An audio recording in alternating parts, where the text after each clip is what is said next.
Good morning. I hope that you've all had a good week.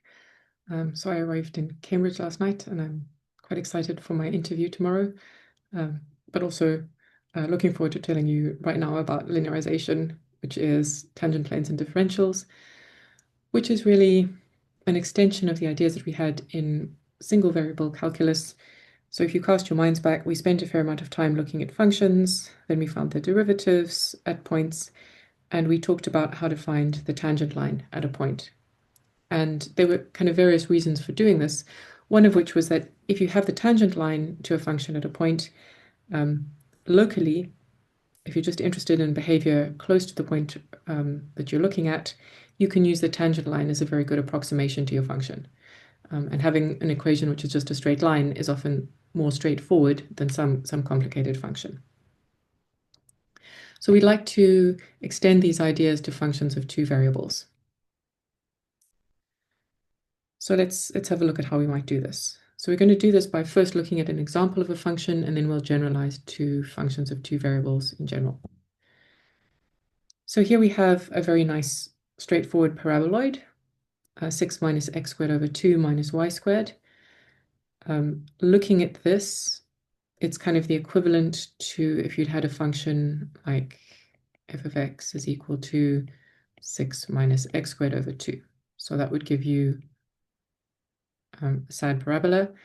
And now that we've got two variables, if you look at the coefficients of the x squared term, that's negative. The coefficient of the y squared term is also negative. So that tells us that we've got a cap shape in which in both the x and the y direction, we've got a sad parabola. And we're going to have a look at our sad parabola at one specific point. So we're looking at the x, y values of 1, 1. Maybe rather do it like this. So x is 1, y is 1. And then we look at our function value at that point. And what we're going to do is we're going to zoom in on that point and see what the function looks like. Just as if we looked at a function of one variable, we would have kind of zoomed in closer and closer, and we would have seen that our function was getting more and more like a straight line. What happens if we do that with functions of two variables? So here we've zoomed in a little bit. So this, remember, is our point 1. There's our point 1. So we've kind of zoomed in on x and y, and you can see that we've lost this complete cap shape that we had. Our sheet is starting, our function is starting to look a bit more like just kind of a flattish sheet. And if we zoom in even more, so here we've gone from 0.5 to 1.5, you can see that we've zoomed in enough that it's now really starting to look just like a sheet. And so we're led to this idea that just as a graph of a differentiable single variable function looks like a line when you view it on a small scale, we see that two variable functions, suitably well behaved ones that is, look like a plane. So what we're going to do in the next activity is see how we can find the equation of a plane. And the thing that we need to know is what does the general equation of a plane look like?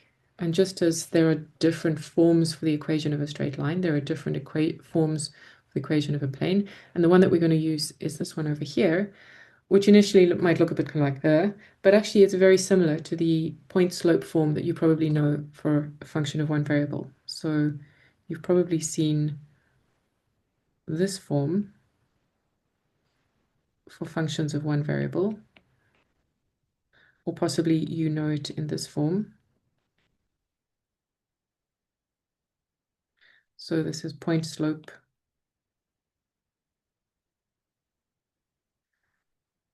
form for a line. And this is the form that you would use if you're given, when you're given a point on the line and the slope. So this value over here is the slope, and the point is x naught, y naught. Hopefully that's jogged your memory. So if we now go back to our equation for a plane, you'll see that this looks very similar. So we have x naught, y naught, and z naught. So this is a point on the plane. X naught, y naught, z naught is a point on the plane. And the thing that is slightly different is that now we've got two kind of coefficients, which look a little bit like they're doing the same sort of thing as the slope in our equation for a straight line. And in fact, they're doing exactly that, as we'll start to see. So these are going to turn out to be the slopes of the tangent lines of our traces.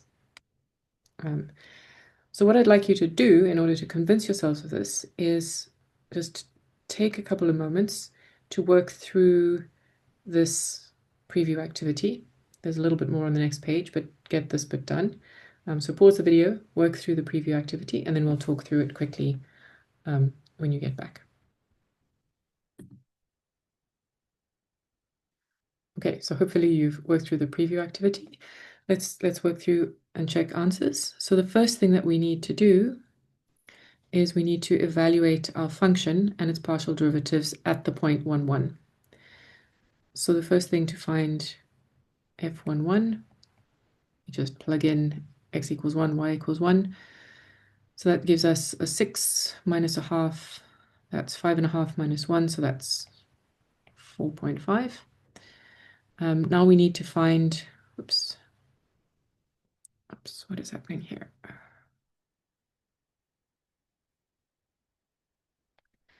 Next, we need to find our partial derivative with respect to x. So if we differentiate our function there, our 6 goes away because that's a constant. So then we've got a minus x. And the y term, remember we're taking partial derivatives, so that is 0. So if we evaluate our partial derivative with respect to x at the point 1, 1, then we're going to get minus 1. Now we're going to find our partial derivative with respect to y. Our 6 term and our x squared term both differentiate to 0, and we're left with a minus 2y. And if we evaluate that at the point 1, 1, we're going to get minus 2. Okay. So that's part A done. If we think about part B, we know one point on the tangent plane. So that's the z value of the tangent plane has to be the same as the z value of the graph at the point where they meet. That's kind of what it means to be a tangent plane, which means that we can use the value of our function at the point where they meet to tell us the z value of our tangent plane. So we worked out our function value at the point f11 was 4.5, and therefore we know that our z0 must be equal to 4.5. Now we're going to do a little bit of sketching. So we want to sketch the traces of our function when y is equal to 0 and when x is equal, when y is equal to 1 and when x is equal to 1. So here we're fixing y at 1 and looking at how our z value changes with respect to x. So let's just write down the equation that we're looking at here. We're looking at z is equal to, so this is 6 minus 1. So that's 5 minus x squared over 2. So we're going to sketch that graph. And then we're going to do the same thing, but fixing x and letting y vary. If we do that, then we're looking at the graph z is equal to, so that's going to be 6 minus a half. So that's 5.5 minus y squared. So those are the two functions that we're interested in. Let's go back to our first one. When we look at the point x is equal to 1, we've got 5 minus a half, so we're going through this point. We already know that. And similarly, we go through this point over here. And if we plot in, for example, the value x is equal to 0.5, then we've got 5 minus 0.5 squared, which is 0.25, divided by 2, which is just a little bit. So it's going to be, I think, something, so let me just see if I've got, it's going to be something a bit like this. Oops. You can be more accurate if you want to. But the key thing that we're going to be interested in is what does the tangent line to this function look like? So we're going to be curious about what is the slope of this tangent line. And similarly, if you plot the graph of 5.5 minus y squared, again, you're going to get part of a sad parabola, but this one's going to have a bit of a steeper slope. So what you should be seeing is something somewhat steeper than this. And again, we're kind of curious to know what's the slope of this. So part D asks us to find the equation to the tangent line to this trace that we did over here. So remember that the equation for a line is y is equal to mx plus c. I find this is the easiest form, or you could use point slope form. And our slope over here is going to be, this is the slope of the tangent to z is equal to 5 minus x squared over 2. So let's find that slope, i.e. find the derivative. So we've got, and I should rather have used a z here, not a y. Sorry, muscle memory. So I'm going to find dz by dx. So that's going to give us, looking at this term over here, that gives us a minus x. So if we evaluate dz by dx at the point x is equal to 1, then what we get is minus 1. So the slope of our tangent line here that we were interested in is minus 1. And you could go ahead and finish up finding a value for c. So we're going to plug in the point that we know, which is the point x is equal to 1, z is equal to 4.5. And that will give us that 4.5 is equal to minus 1 plus c. So c is equal to 5.5. Okay, so my slope that I drew over here wasn't quite accurate. It should be a bit steeper. But that's okay. The thing that we're mostly interested in here is the minus 1. So if you put all this together, you'll get that the equation for the tangent line of the trace is z is equal to minus x plus 5.5. And we can do the same thing for our trace over here, for our y function. So we could find dz by dy, and that's going to give us minus 2y. And if we evaluate that at the point 1, when y is equal to 1, then that's going to give us a minus 2.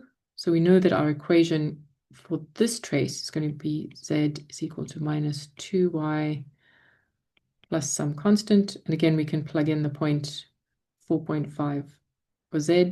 So that gives us 4.5 is equal to minus 2y, sorry, minus 2 times 1 plus c. So here our c is equal to 6.5. So this, the equation for y traces tangent at that point is going to be y is equal to minus 2y, sorry. This is the problem with muscle memory. This is going to be z is equal to minus 2y plus 6.5. And the key thing over here is that this slope is somewhat steeper than our x slope, which is what we would have expected. So let's have a look at, so now we've found those traces, let's have a look at what they look like on our original paraboloid. So here are the traces. Here's our y trace, so holding x constant. Here's our x trace holding y constant. And we've just found these tangent lines here. This is our tangent line. We're letting x vary. Here's our tangent line letting y vary. And you can see that they must be lines that lie on the tangent plane. And in fact, from this we can deduce, looking at the form of this plane that we have over here, it seems kind of intuitive and logical that this coefficient to the x term over here should be the slope of our trace tangent in the x direction. So this should be minus 1. And similarly, this b over here, so we're thinking of this line on the tangent plane here, well, that should be our minus 2, the slope that we found of the trace in our y direction. So this, we've actually already done part F. And so finally, this allows us to write down our proposed equation of the tangent plane. We can write it down. It's z is equal to 4.5 minus x minus 1 plus, sorry, minus 2 times y minus 1. And so we've found the equation for the tangent plane of this particular function. Now, we've only done this for one particular function, but in fact, this method works for any function that's well behaved. We had a similar criterion that we had to have, if we were going to find tangent lines to functions, they had to be differentiable at a point. And we would hope that it would be as easy as that for functions of two variables, but as you might expect, it's not quite enough to say that if the partial derivatives exist, then our function is locally linear, which means we can find a tangent plane. So there are functions, for example, you could have a look at this function over here. The partial derivatives exist at 0, 0, but it turns out that function isn't locally linear. That means you can't find a tangent plane there. So the criteria for knowing exactly when you can find a tangent plane are more complicated for functions of two variables. And we're not going to go into the details because it's beyond the scope of this course. Instead, we're going to stick with a definition of differentiability, which works for pretty much everything we need to deal with. So we say that if f is a function of two variables x and y, and both partials exist, and these partials are continuous in an open disk containing the point, then we say that f is continuously differentiable at x naught and y naught, and then we can go ahead and find tangent planes. And for the majority of functions that we're going to deal with, this will be the case.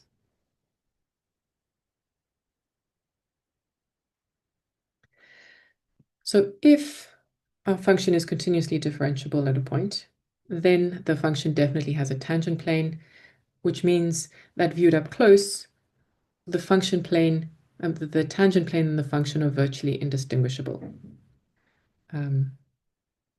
And so we can find the equation of that tangent plane using what we basically just did in the activity.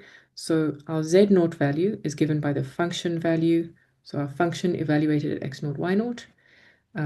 We find the coefficient of this term over here is the partial derivative with respect to x evaluated at x naught, y naught. This coefficient is the partial derivative with respect to y evaluated at the point. And then we just have our x naught and our y naught.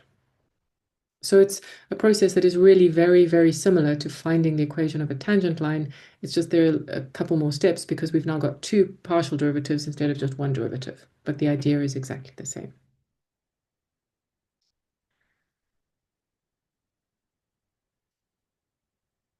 Okay, so just a couple of important notes.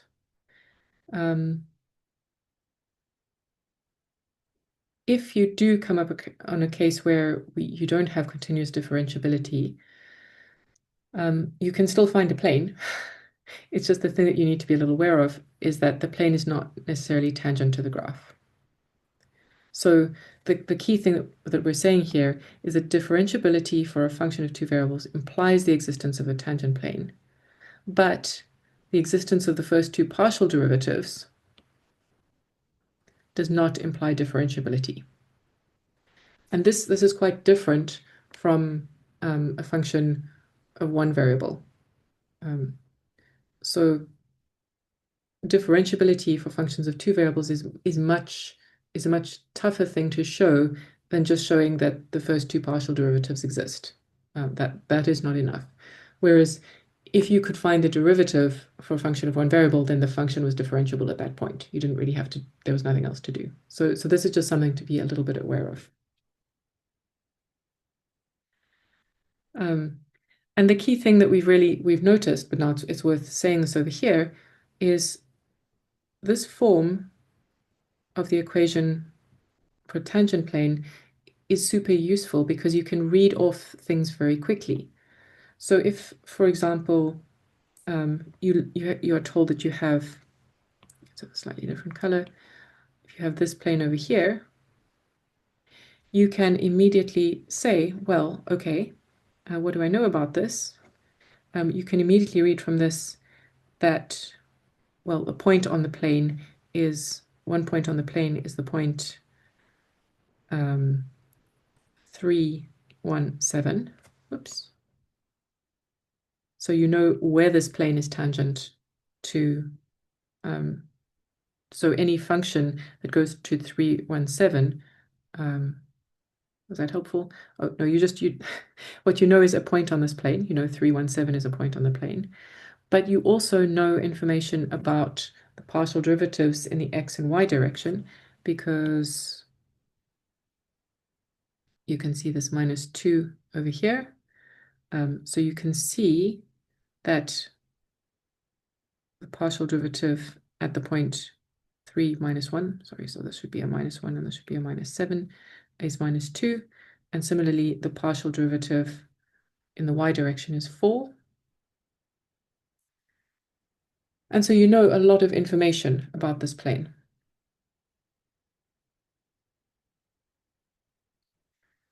Okay, so now it's time for you to practice a little bit. So please do activity 10.4.2, find the equation of the tangent plane to this thing over here, and then find the equation of the tangent plane to this function over here at the point 1, 2 as well.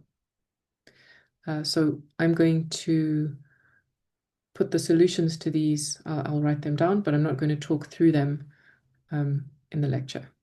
So please just do these and then come back and check your answers. So when you've done that, come back and we'll carry on with the next section.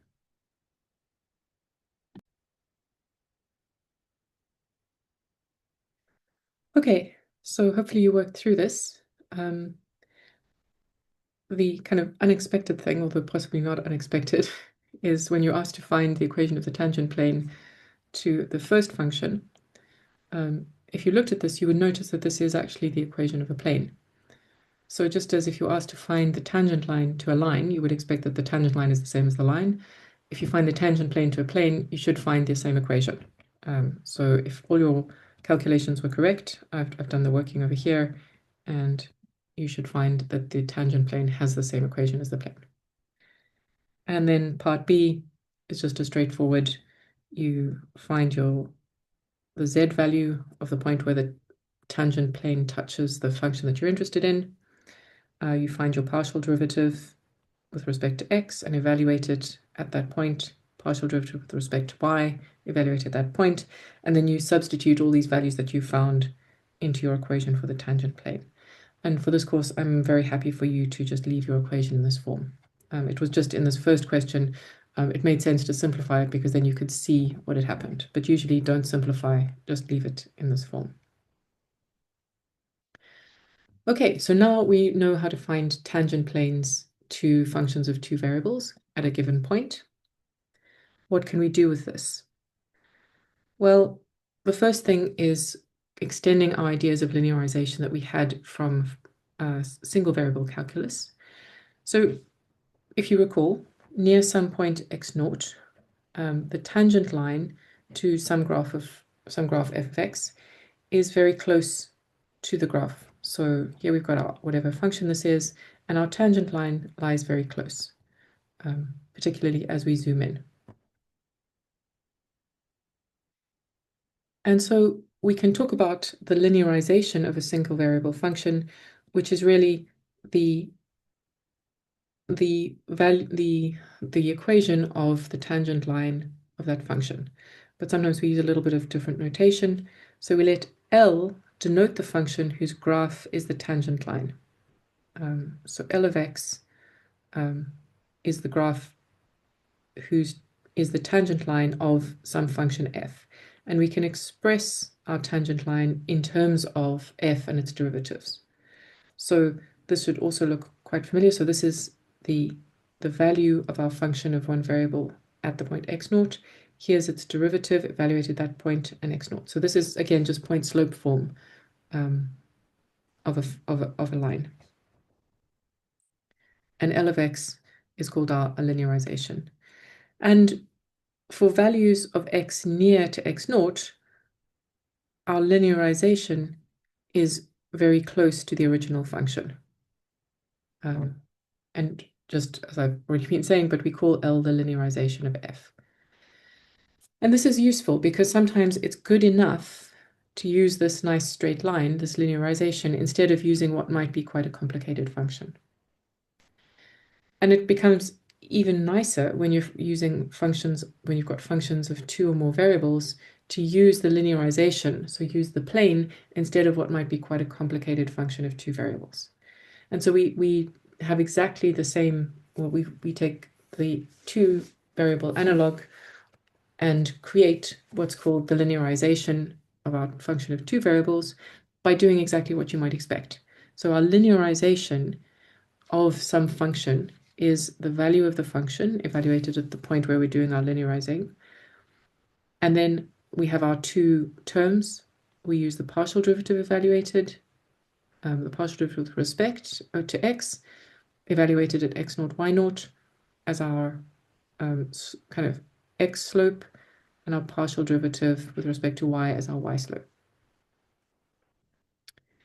And again, we have this lovely property that for points near to where we've done the linearization, our linearization is very close to the original function. And that's what we can see in this picture over here. So what do we use this kind of thing for? Well, you're going to explore that in this activity. So please do this activity, and I'll put the solutions in the final version of these notes. So the first thing is you can get to practice just finding, so this is finding the tangent plane, which in this case is now being called the linearization. So find the tangent plane to this function at the point 1, 2, and then use this linearization. So use that equation of the plane to estimate the value of the function at 0.8 and 2.3. And one thing you can do to check, obviously, is you can put 0.8, 2.3 into your function and see how close your tangent plane values give you to those values. And here you can do something slightly different. So here we've got a table of values, and you can again use linearization. Think about how you're doing that to estimate values of the function at various points. And then the third thing to do is we can use linearization and estimation, but here we've got a contour plot. So these things might take a little bit of thought, but please work through those. And as I say, I'll put the solutions in the final version of the notes.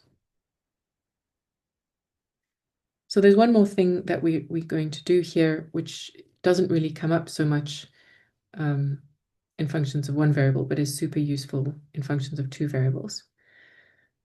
So the linearization that we've just been looking at lets us estimate values of our function for points that are near to the base point. So we can estimate values of our function. But sometimes what we're actually interested in is the change in our function. So you start at some base point over here and you know some function value. And what we're interested in is if we make a little change in x, so for example, we move to this point over here, so we've just done a little delta x and a little delta y, what we're interested in is how much has our function value changed? So it's changed from here to down here, and we'd like to be able to estimate that change.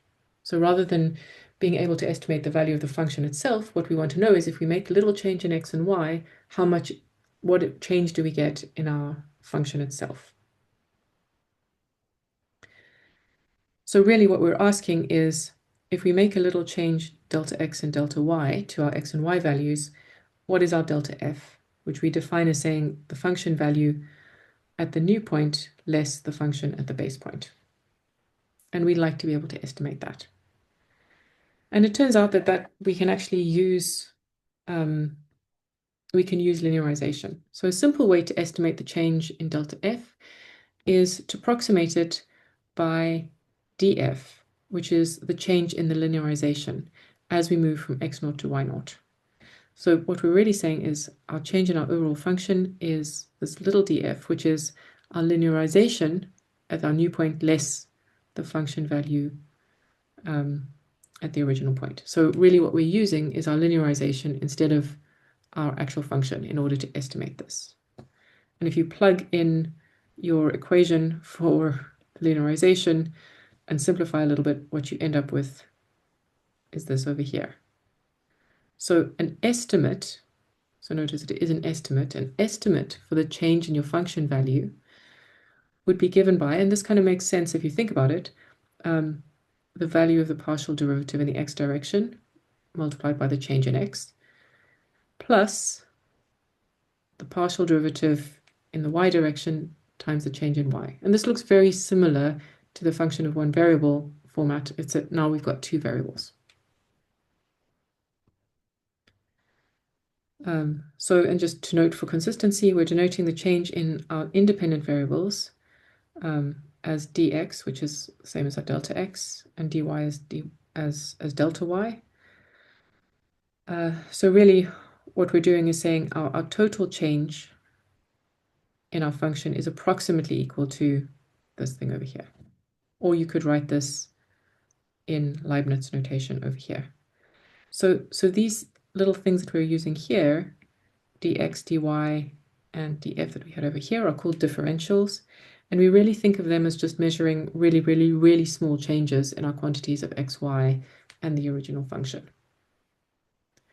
And this equation here says how these differentials change with respect to each other.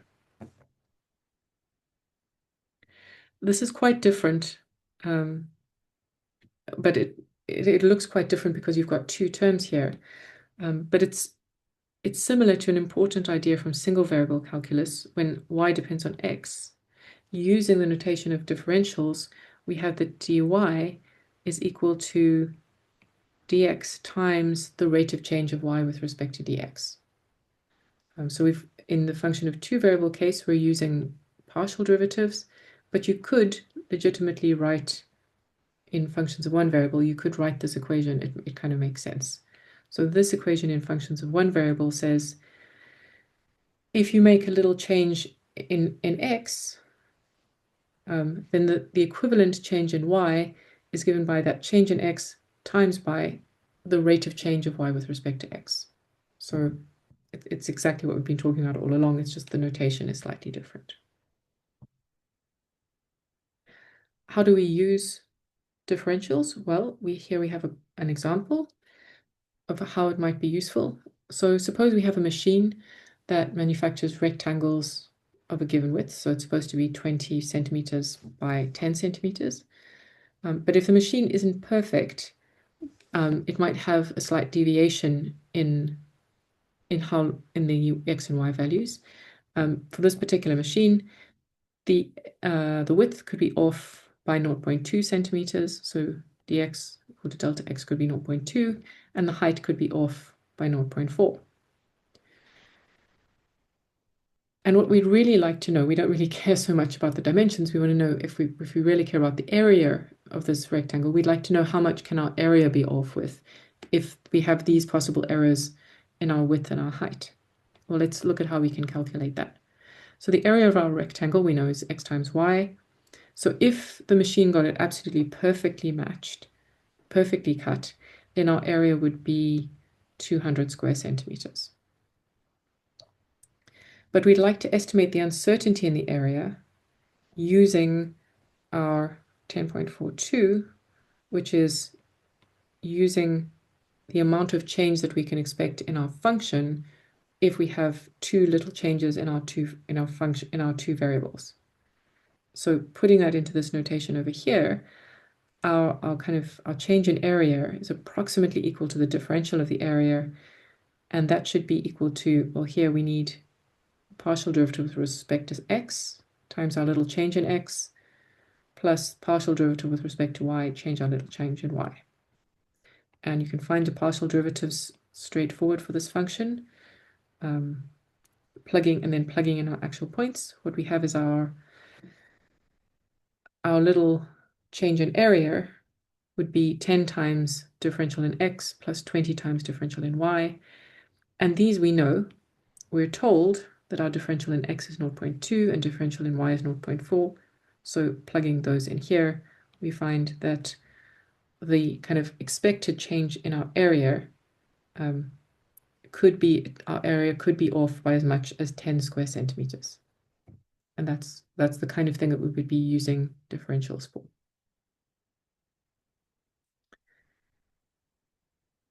So again, we have some activities for you to work through, and I'll put the solutions in the final version. Again, just thinking through how can you use these differentials.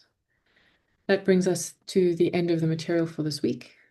So please work through, and I will do a question and answer on this when I'm back in class, and I will see you on Tuesday next week.